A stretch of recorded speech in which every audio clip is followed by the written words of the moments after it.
vers la fin des vacances de Noël, date non précisée. Cher papa Longjean, est-ce qu'il neige là où vous êtes? Du haut de ma tour, le monde entier m'apparaît enveloppé d'un manteau blanc. Les flocons de neige sont aussi gros que des pop-corns. C'est la fin de l'après-midi, et le soleil, d'un jaune pâle et froid, va bientôt disparaître derrière les collines. D'un violet encore plus pâle. Je vous écris perché devant ma fenêtre, aux dernières lueurs du crépuscule.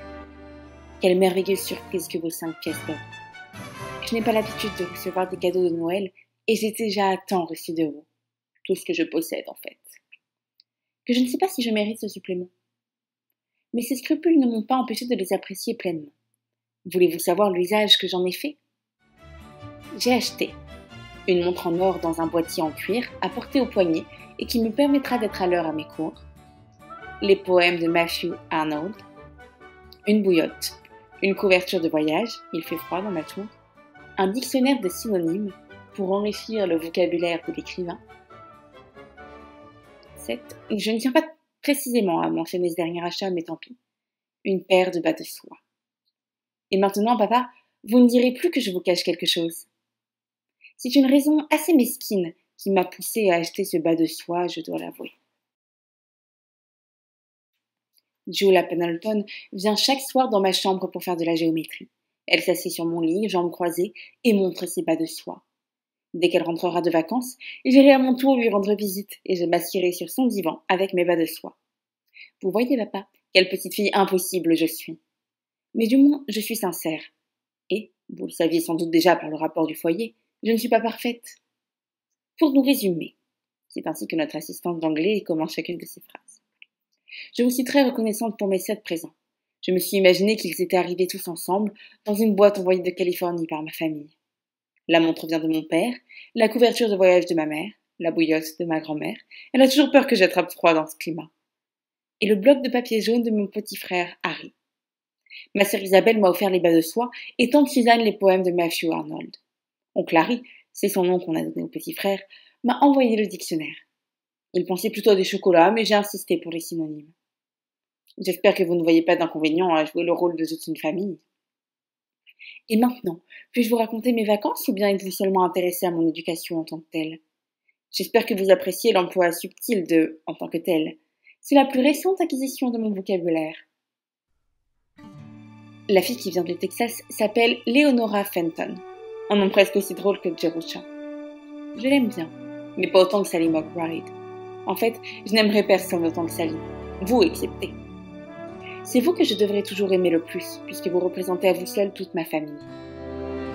Léonora et moi, ainsi que 2 sophomores, nous avons profité de chaque jour du beau temps pour explorer la région et ses environs.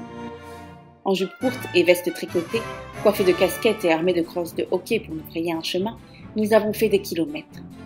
Une fois, nous avons même marché jusqu'à la ville, située à 4 miles d'ici, et nous avons fait halte dans un restaurant où les filles de l'université vont quelquefois dîner. Homard grillé, 35 cents, et crêpes de sarrasin au sirop d'érable pour dessert, 15 cents, nourrissant et pas cher. Quelle partie de fou rire, surtout pour moi pour qui tout cela est si nouveau. Je me sens comme un forçat évadé chaque fois que je quitte les limites du parc. Sans réfléchir, je me suis mise à exprimer mes sentiments à haute voix, mais je me suis arrêtée à temps. C'est vraiment difficile pour moi de ne pas me laisser aller aux confidences. Je suis d'une nature très sociable, et si je ne pouvais pas tout vous raconter, je crois bien que j'éclaterais. Vendredi soir, la directrice du pavillon Ferguson a organisé un concours de bonbons à la mélasse pour réunir toutes les étudiantes qui sont restées à l'université pendant les vacances. Nous étions 22, à nous toutes, nouvelles sophomores, juniors et seniors, toutes rassemblées dans une atmosphère de joyeuse amitié. La cuisine est immense, remplie de pots en cuivre et de bouilloires bien alignés sur un rebord de pierre, où la moindre casserole a, à peu près, la taille d'une lessiveuse. 400 filles vivent généralement au pavillon Ferguson. Le chef cuisinier, en tablier et toque blanc, a sorti 22 autres tabliers et toques. Toutes pareilles, je n'arrive pas à comprendre où il les a dénichées. Il nous a toutes transformées en marmottes. Nous nous sommes bien amusés. Quoique j'ai goûté meilleur bonbon à la mélasse. Quand tout fut fini et que nous-mêmes, y compris la cuisine et jusqu'au bouton de porte, fûmes poisseuses de la tête aux pieds, nous avons organisé une procession. Et en toque et tablier blanc, chacune armée d'une énorme fourchette, louche ou poêle à frire, nous avons défilé dans les couloirs. jusqu'au parloir des membres du bureau de l'université. Là, se trouvaient réunis une demi-douzaine de professeurs et d'assistants qui conversaient paisiblement. Nous leur avons offert la sérénade avec les chansons d'étudiants et quelques rafraîchissements. Ils ont accepté poliment mais sans grand enthousiasme. Nous les avons enfin laissé la bouche pleine de gros morceaux de mélasse, tout gluants et incapables d'articuler une parole. Vous le voyez, papa, mon éducation progresse. Ne pensez-vous pas que je devrais être une artiste plutôt qu'un écrivain ? Les vacances finissent dans 2 jours, et je suis heureuse de revoir bientôt mes camarades.